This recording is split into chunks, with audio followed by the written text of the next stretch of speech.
Hello folks, this is Greg Gilbert, host of Python's Paradise. And moving ahead in 1996, we're coming to August 1996, where I got a half a dozen films I want to discuss from that month, And of course, they call that the dumping month of summer. But I don't know, you can find some gems in there, but there's definitely stuff I'm going to be talking about here that belong in a dump. So, we're going to start right at the beginning of the month, August 2nd, a film that does not belong in a dump, but certainly references and reminds you you're going back to school in a fucking month, and that is Matilda. Matilda, of course, was directed by Danny DeVito, who often does really dark comedies. If you've seen War of the Roses and anything after that, like he often does dark comedies. And somewhat cynical.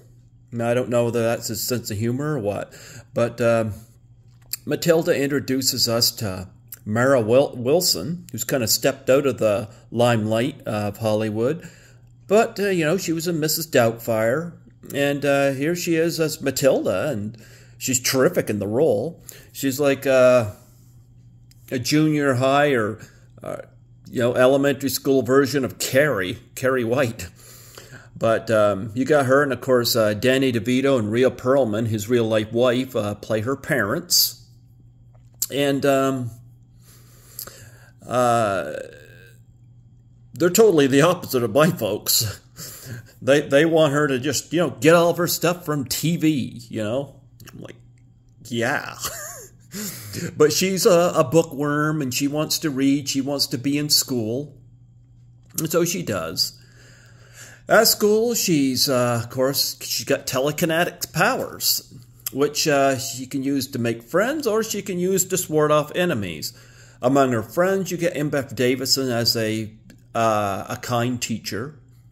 And then you got Pam Ferris, who plays this absolute tyrant who locks students in closets or makes a kid, force feeds this kid cake and all this stuff. And I'm like, japers, I mean, she's like a PG version of a slasher film villain.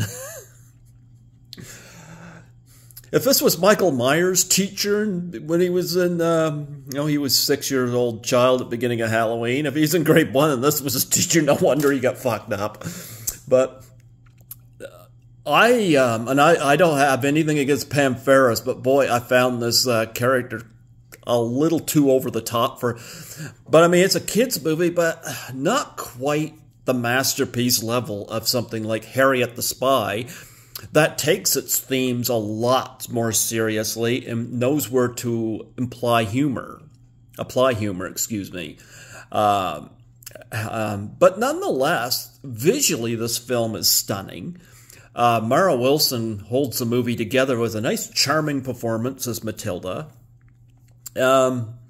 Screenplay is a bit predictable. I'm not quite in agreement with some of the climatic elements of it, but hey, I'd say if you got kids, it might be a good talking piece with them. All in all, I give Matilda a 6 out of 10. It's fair. You might want to watch it with your kid, but I'd say Harriet the Spy from the previous months is a much, much better movie. Leaping ahead 1 week to August 9th. I got 2 films I'm going to talk about from that week that both have generally negative reviews, but I liked one of them. The first one I'm going to talk about I didn't like, but boy, I had such high hopes going into it, and that is Escape from L.A. This is a piece of shit.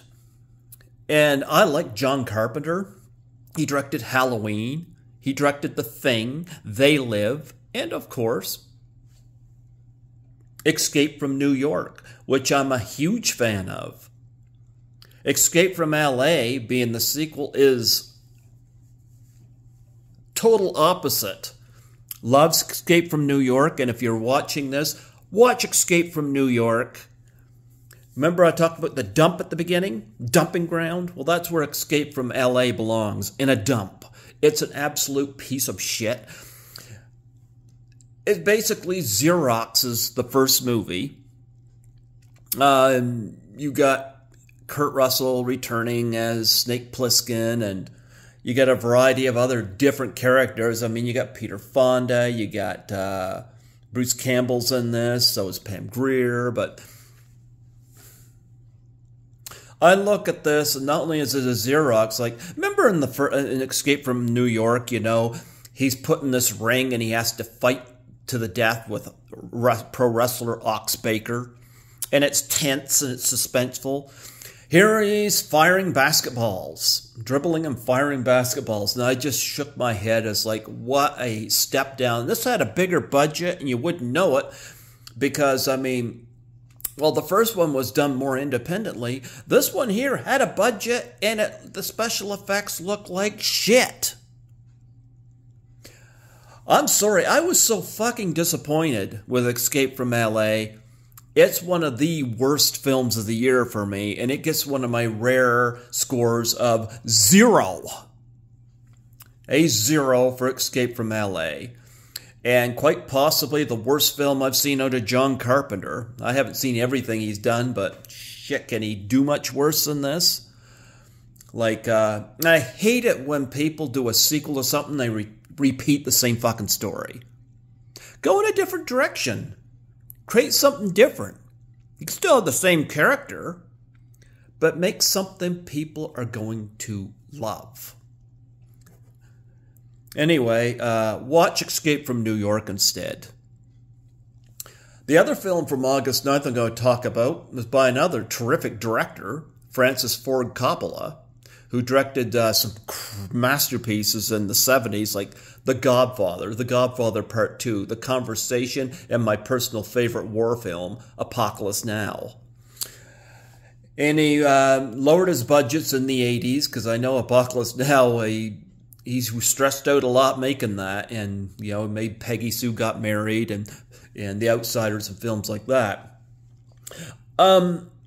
They made a film in 1996 called Jack, which got a lot of bad reviews. I'm not one of them. I can see the film's flaws. It's a very sad, depressing story. But it's an interesting one. You got... Jack is played by Robin Williams. And he's basically a 10-year-old kid in a 40-year-old body or something of those lines. Because his genetics, he's growing too fast. And who better to cast in that role than Robin Williams? And he delivers, you know. And you have some interesting cast in this, you know. Like you got Jennifer Lopez in this. Jennifer Lopez is in this. You got Diane Lane is in this. Jennifer Lopez, one of the teachers he has a crush on. You can't fault him there. Bill Cosby is in this, playing, I believe, a doctor, tutor, or something. I don't remember now. Bill Cosby's in this.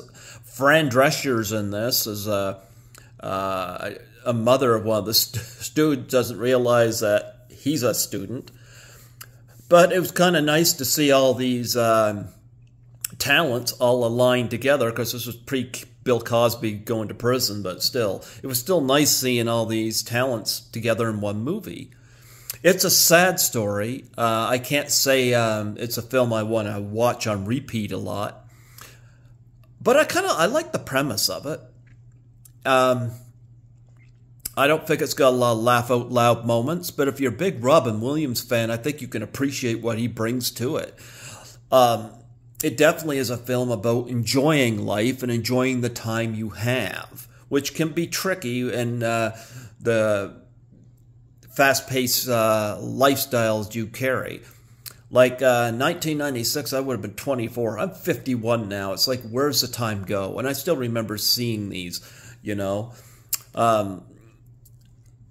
I've seen this in the theater when it came out, and I'm not disappointed I saw it. I know it got a lot of bad reviews. I understand that. I'm still giving it a 7.5 out of 10. I liked it, and rest in peace, Robin Williams. Next, we're going to jump ahead to August 23rd with another one of the worst films of the year. I'm a big lover of horror films and comedies and experimental films, like your David Lynch films or Stanley Kubrick or people like that, You don't see me talk about a lot of the blockbusters, with a few exceptions. You don't see me talk about a lot of the dramas and stuff, because a lot of them just don't interest me. I like to go to what on the surface might interest me. And this film kind of brought me back to the days of Smokey and the Bandit and stuff like that, Burt Reynolds. But, I mean, Tom Arnold did 3 films in 1996, and he's got blasted for all 3. And if you go to my January 1996, you can hear that I favored Big Bully. I rather related to it. I gave it a 6 out of 10. It's not a perfect film.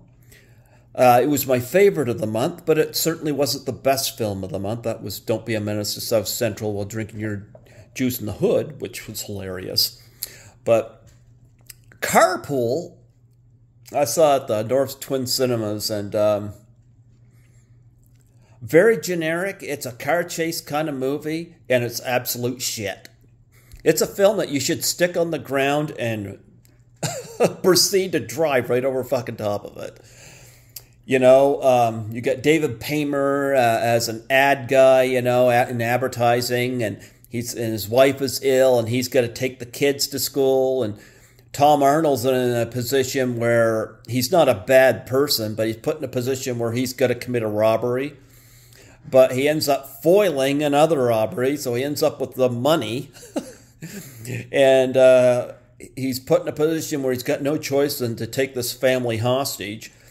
Of course, he ends up bonding. You know where this is going. They end up bonding, and Paymer ends up helping him out, and he ends up helping Paymer out, and this and that, and it's absolute fucking garbage. I met Kim Coates in person at Frightmare in the Falls, and he's going to be there again this year, and it's like, you're in this movie, man. Were you bored? You got Rhea Perlman, who was in Matilda earlier in the month, much better film. She's playing a meter maid here, and I don't know. This is not Smokey and the Bandit. It's. I don't even know if it can't even classify it as a Cannonball Run. Jeepers, even Stroker Ace might give it a run for its money. Who knows? Carpool is absolute shit. Now the 3 films that Tom Arnold did in 1996, the other one being The Stupids, which is coming up here shortly. Carpool is the one I would rant on him for. He won the Razzie for Worst Actor for all these 3 of these films and for that year, and I can let him off with Big Bully, and even with The Stupids. Not here. Carpool would be the one I'd probably hold against him as far as the talent goes. So, Carpool gets a 1 out of 10. It's absolute shit. Watch Smokey and the Bandit. See it done reasonably right. Also on the 23rd of August,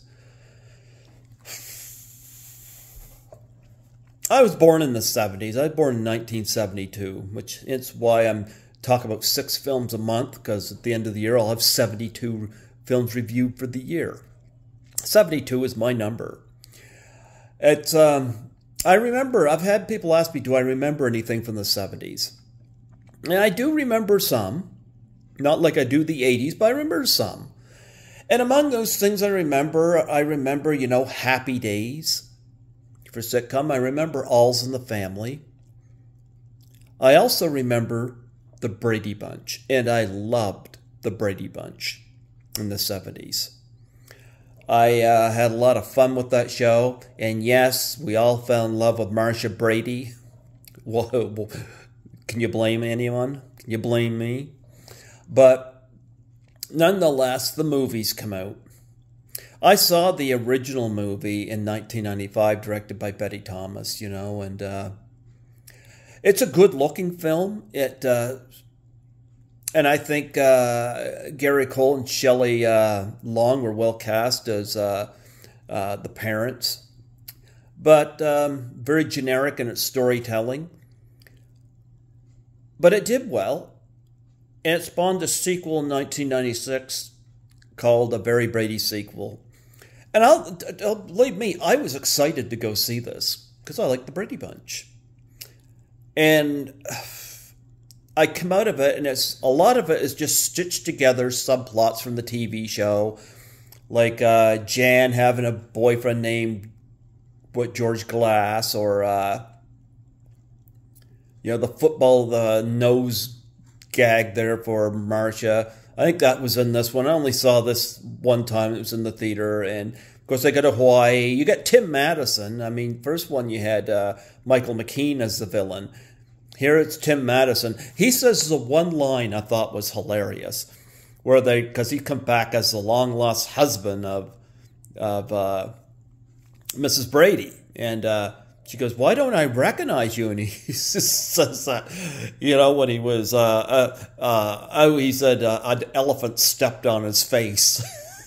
I remember that line, and Tim Madison delivering it in that Eric Stratton otter from Animal House kind of style. And then, of course, the Brady Bunch, if fitting in their characters, just totally buy it. So I did chuckle at that line. But all in all, there's just threadbare. It's just a sequel made because the first movie in 1995 made money. And it's such an empty film, So I give it a 1 out of 10. What a disappointment. A lot of disappointments on this dumping month, isn't there? It's funny because we even got a 0 this month, but we've had 2 1s. Wow. The last film I want to talk about come out 1 week later, August 30th. It's funny. Rhea Perlman and Tom Arnold had 2 films out the same month. They each had a good one. They each had a bad one. I want to talk about The Stupids, which I did not see in theaters. We did not get that or Big Bully. We got the worst Tom Arnold movie in our theaters, fucking Carpool. First time I saw The Stupids, I don't know where I rented it or saw it online or whatnot. I didn't like it. But I watched it again recently because I had a guest on my show who spoke about it because he had worked with John Landis. And apparently he was the one guy John Landis had ever met who asked him to sign a DVD of The Stupids. So John Landis remembered him. I was like, okay, I should re-look at this film. The second time watching The Stupids for me, I'm like, okay, now I get it. John Landis, of course, is a director I admire. He did National Lampoon's Animal House. He did The Blues Brothers, which is a masterpiece. He did An American Werewolf in London, Trading Places. He did a segment in The Twilight Zone, the movie, that he probably wish people didn't bring up because of the accident. He did Coming to America. Landis has had a pretty prolific career. The Stupids was a flop. But I watched it again and I was like, okay, now I'm getting it. You get Tom Arnold and Jessica Lundy playing the Stupids. That's their last name, the Stupids. And they got a couple of kids. And there's a conspiracy because they leave their trash out every day, but these people are so stupid. They're wondering why their trash keeps disappearing. Who is taking their trash? So Tom Arnold has to follow them. And what's he do? He goes to his garage to find a way to transport. He sees the bike, 2 wheels. Sees the car, logical, 4 wheels. What's he do? Grab the roller skates because there's 8 wheels. I got to admit, as stupid as that sounds, it took a little bit of intelligence to write that. And the whole idea of a conspiracy about people taking your garbage because it's yours, as nonsensical as it is, I actually get it. And of course, he ends up at the garbage dump where he uncovers, well, he doesn't, he kind of falls into this plot where you got Mark Metcalf from Animal House playing another Niedermeyer. It's like Niedermeyer after Animal House, planning a terrorist attack. But, of course, Tom Arnold thinks that it's, these people are meeting about the garbage theft. One of the things I admire about this movie is that Tom Arnold's not the only one funny in it. Jessica Lundy, normally in these movies, the wife ends up being the voice of reason, and the husband's a bubbling idiot. I love the fact that Jessica Lundy, her character, his wife, is equally dumb. And she got to be every bit as hilarious as Tom Arnold. There's a scene where she's going in disguise someplace, and she couldn't be any more of a standout as if she was wearing a Big Bird mascot costume. But she plays it totally straight, and I love it. And I was like, this is what I want to see, because she elevated herself and made herself stand out, as opposed to a role that would have been lifeless if she was playing the straight, sensible wife. And the kids also steal their moments here.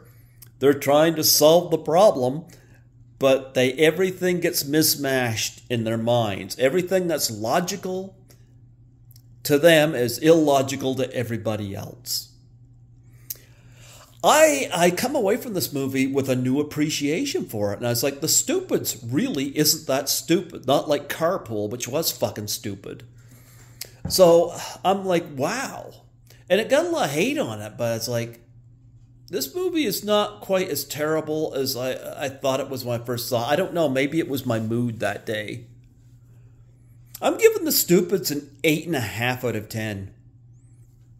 You can hate on me for that. I'm sorry, but I actually kind of enjoyed rewatching that, and I was like, you know, there was a lot more. I think John Landis put a lot more smarts into that movie than he's given credit for. And I don't think it was like Carpool doesn't take anything to write that. The Stupids took a little bit of intelligence to come up with some of the humor in that. I enjoyed it. So all in all, if you followed me through here, Matilda got a 6, Escape from LA got a 0, Jack got a 7.5 out of 10, Carpool got a 1, A Very Brady Sequel got a 1, and The Stupids got an 8.5. So the best film of those for that month that I'm highlighting is The Stupids. And I might be the only one that will say that, but I enjoyed it. And my favorite film of the bunch is The Stupids, which I wouldn't have said when I first saw it, but I'm kind of like, I got a new appreciation for that film. Now, I'm going to tell you, the only thing saving A Very Brady Sequel or Carpool from being worst of the month is the fact that Escape from LA sunk so much lower in getting a 0. And the sad thing about Escape from LA is I went into it looking forward to seeing it because I loved Escape from New York. All I wanted to do was escape from the fucking theater.